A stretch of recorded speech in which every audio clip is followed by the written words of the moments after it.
Hey guys, it's Mrs. Green. Welcome back to the Green Room. I hope you guys are having a fabulous day. Today we're going to talk about the scientific method, right? Okay, so during the scientific method, we have 6 steps, okay? So the first step is ask a question. Okay, well, what are we gonna ask a question about today? Here's our question. That's right, there is a hard-boiled egg in this jar, fully intact. How did I do that? Okay, that is going to be our question. Okay, step number 2, you're going to have to state a hypothesis statement. If I do this, then this will happen. Okay, step 3, we will need our materials. Step 4 is how are we going to proceed with the experiment. Step 5 is how are we going to collect data. And step 6 is our hypothesis correct or incorrect? Okay, that's why we make experiments, to see if we are right or wrong. Okay, so what we're going to do today is we are going to figure out our question, our hypothesis. So I would like for you to put it in the comments below. If I do this, then this will happen. Okay, you might need a little bit more information. Sorry about that. Okay, so here are our supplies that we need. We need a glass jar, empty glass jar. I got that out of the recycle bin, by the way. I also need a hard-boiled egg. You will probably have to have your parents help you with this because it will involve using the stove. Okay, so we're going to try to get this egg into this jar, okay, by using these items. I have a match and I have paper. Okay, so make sure you put it in the comments below. If I do this, then this will happen. Okay, I want to see those comments so then I know you guys are watching my videos. Okay, so how are we going to get this to happen?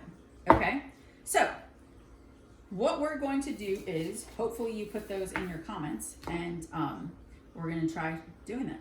Okay, yep, I'm sure probably one of you said, if I light this match and then light this paper on fire, drop it in the jar, maybe I could get that in there. Okay, we'll see. All right, so remember, Mrs. Green is always talking about safety first, so just in case we need it, but I don't think we will. All right, so I have my jar. Oops. I have my piece of paper. I am going to light it on fire. I'm going to stick it in there. And here's my egg.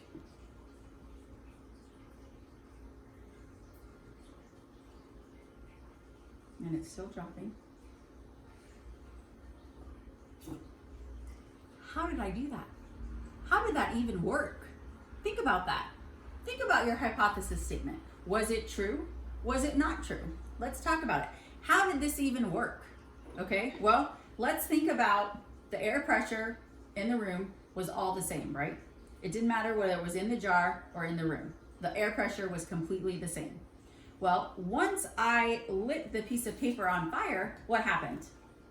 You're right, it gave us heat, okay? So then when we dropped the piece of paper into the bottle, that caused the air to expand because it got hotter, so it needed more space, right? So then we put the egg on top and that turned out well, it should have, there is no fire left, right? Okay, so when we did that, it cut off the air supply and it contracted. So that means it sucked the egg down and that's how it worked, okay? So hopefully you like this video. I hope if you want to try this, please make sure that your parents are around when you're doing this because I would hate for something to happen. Anyway, I hope you guys are doing well. Please make sure that you like and subscribe so that you can get notifications whenever I post a new video. All right, guys, can't wait to hear from you. Miss you. Talk to you soon. Bye.